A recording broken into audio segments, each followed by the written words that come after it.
Assalamualaikum warahmatullahi wabarakatuh. Kami dari kelompok 3 akan mempresentasikan tentang Halodoc. Perkenalkan, nama saya Hanitia Aldika dengan NIM 64251962. Dengan saya Nuri Hidayat dengan NIM 64251114. Dengan saya Vanessa Valery dengan NIM 64251126. Dengan saya Dwi Septia Putri dengan NIM 64251532. Kami akan memulai presentasi kami. Dimulai dari pertama. Introduction atau perkenalan. Jadi, Halodoc itu adalah aplikasi atau platform yang dirancang oleh pemerintah untuk layanan kesehatan masyarakat dan dikembangkan oleh PT Media Dokter Investor. Melalui aplikasi ini, pengguna dapat mengakses layanan kesehatan dan membeli obat-obatan secara online. Halodoc juga menyediakan konten-konten yang berisi edukasi kesehatan untuk masyarakat melalui artikel-artikel medis.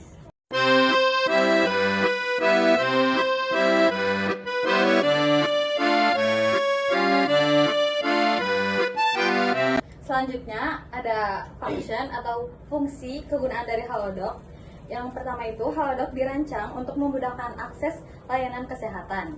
Berikut beberapa fungsi utamanya itu: konsultasi dokter secara online. Pengguna bisa berkonsultasi dengan dokter umum maupun dokter spesialis melalui chat, panggilan suara, panggilan video, kapan saja dan di mana saja.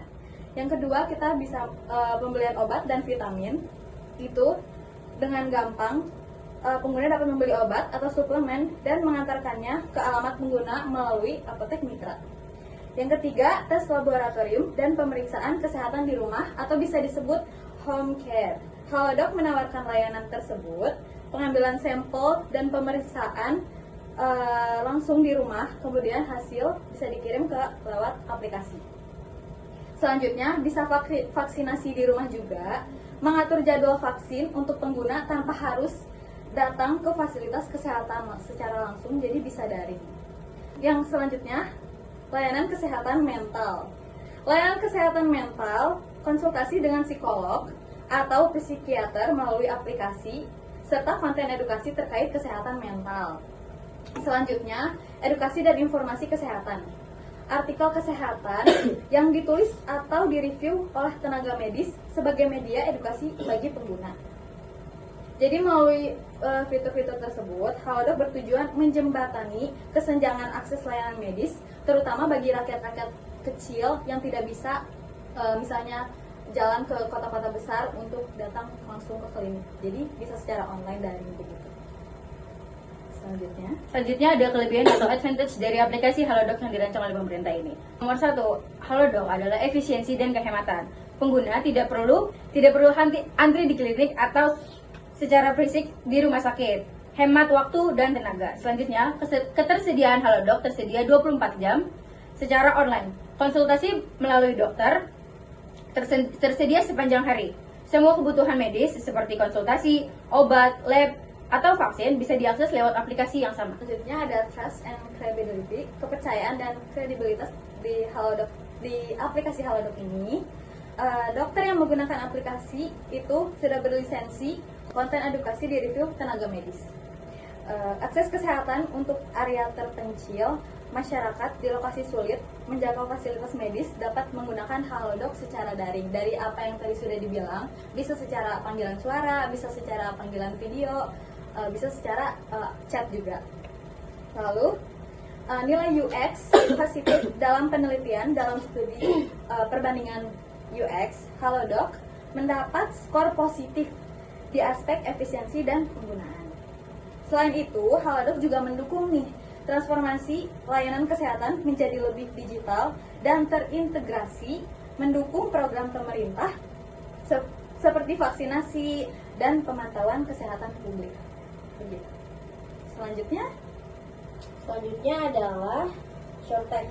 Shortcut itu berarti kekurangan dalam aplikasi Halodoc. Nah, di sini kekurangan aplikasi Halodoc itu adalah durasi konsultasi yang terbatas. Jadi kalau misalkan kita ke Halodoc, ke online aplikasi Halodoc online, nah itu tuh waktunya tuh sangat-sangat terbatas. Kenapa? Karena biasanya ditentuin oleh aplikasinya langsung, kayak misal 30 menit. Nah, kalau misalkan sudah lebih dari 30 menit, otomatis chat dengan dokter itu akan terputus dengan sendirinya. Maka kita yang mengunjungi Halodoc akan menambah biaya gitu supaya bisa lanjut chat dengan dokternya. Dan beberapa pengguna juga melaporkan bahwa waktu konsultasi sangat terasa singkat sehingga tidak cukup mendalam dibanding dengan kita ketemu dokter langsung. Terus bahasa dan istilah medis yang sulit dimengerti oleh orang-orang yang mengunjungi Halodoc. Biasanya kan kalau misalkan tatap muka langsung tuh ketahuan ya, maksudnya dokternya tuh bisa ngomong langsung sama kita secara langsung. Kalau misalkan dijelasin langsung paham apa yang kita rasa gitu kan. Kalau misalkan di Halodoc kita tuh nggak bisa kayak nanya yang secara detail gitu kan teman-teman. Nah, artikel dan penjelasan dokter kadang menggunakan istilah medis yang tidak mudah dipahami oleh orang awam. Selanjutnya adalah kurang intonasi personal dan kedalaman diagnosis. Nah, seperti tadi yang saya bilang, bahwa kalau misalkan di Halodoc itu kita tuh nggak bisa kayak ngerti apa yang dokter maksud kan. Jadi kadang-kadang koneksinya terputus, bisa jadi. Terus chat-chatnya juga kadang slow respon gitu. Karena konsultasi online, pemahaman orang-orang ini yang nggak bisa mendalam terhadap kondisi si pasien. Karena terbatas dibandingkan dengan kita tatap muka langsung.